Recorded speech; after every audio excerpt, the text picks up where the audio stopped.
I'm Calvin Chapman with the HGP Sportscast. Good evening. We begin tonight with cricket news. The fifth edition of the Caribbean Premier League is less than 2 months away.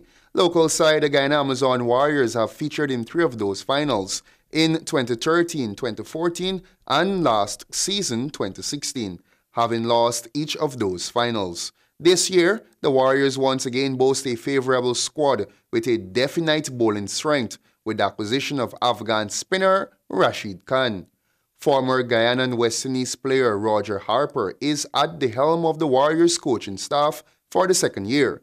He expressed pleasure with his squad. I'm pleased with the squad that we have. I think looking at the team we had last year, I think there've actually been some improvements in some area in terms of the personnel. And I'm looking forward to us getting together, really uniting as a team and playing well as a unit. We have a very boastful bowling attack. Acquisition of Rashid Khan is going to be really hard for opposition to make a lot of runs, especially home at Providence.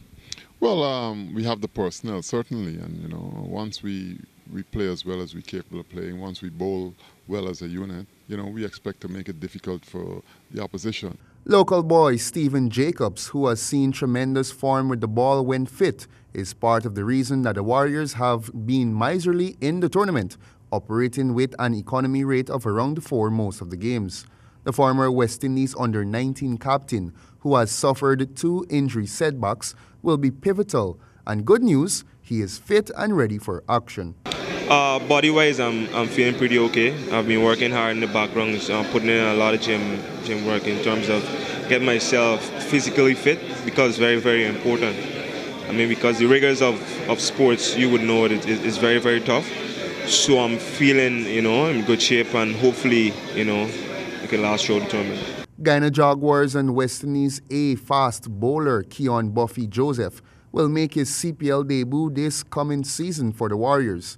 He is regarded as an excellent acquisition and has made strides in his career in the past 2 seasons, being a regular in the national side and performing well for the West Indies A in their winning tour of Sri Lanka.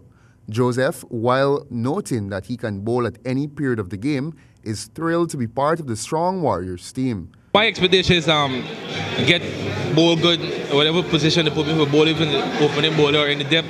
Make sure you bowl good and get the most important thing and contain the most important thing. Yeah, I think it's a very good team. We just got to play basic cricket and do what we're supposed to do and become victorious. The CPL begins on August 4 with the Warriors' first round of matches being played in Fort Lauderdale, USA.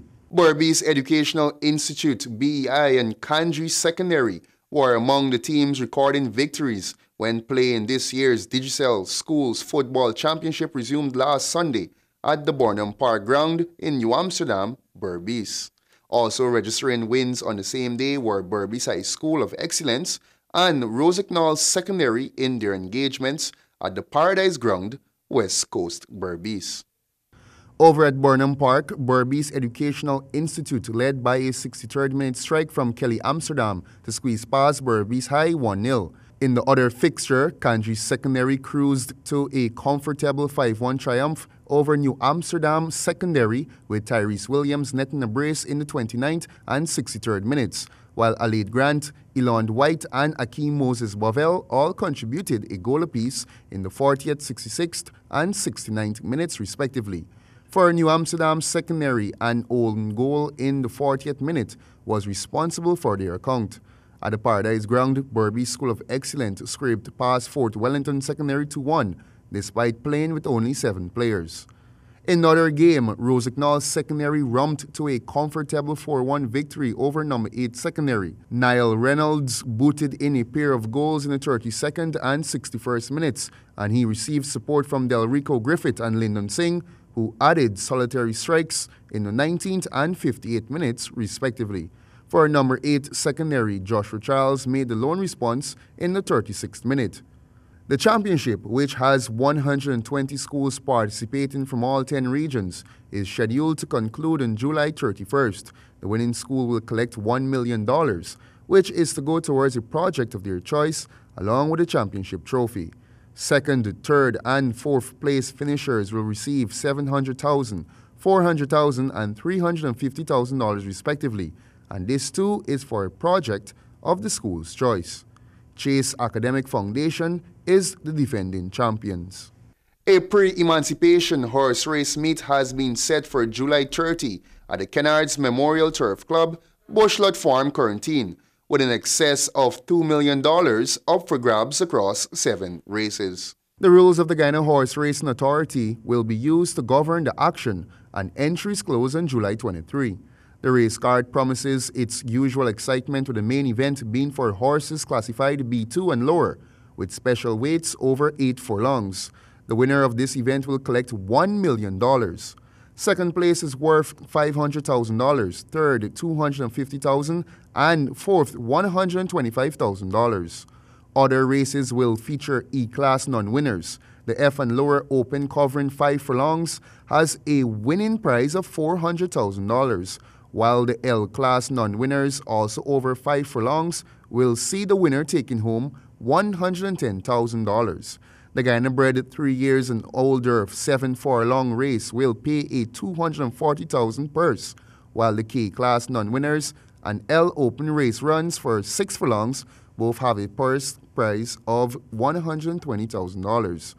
The H1 and lower race horses will gallop for 7 furlongs with a winner guaranteed $250,000, and the J2 and lower category first place claims a $140,000 first prize after covering a distance of 6 furlongs. The Ministry of Education, Department of Culture, Youth and Sport, National Sports Commission will conduct its annual July-August swimming program during July 10 to August 18, 2017.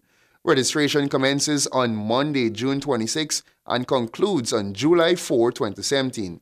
Interested persons are requested to make contact with Ms. Desiree Cummins at the Colgreen Pool, Camp Street, Georgetown on telephone number 226-0387 or Mr. Wilton Spencer at the National Aquatic Center, Liliendal on telephone number 222-1306 for further information between the hours of 8:30 hours to 16 hours. It is important for parents to walk with their children's birth certificate. A fee of $1,000 will be charged. Children will be accepted on a first-come, first-served basis. And with that, we conclude the HGP Sportscast. It's now back to you, Travis.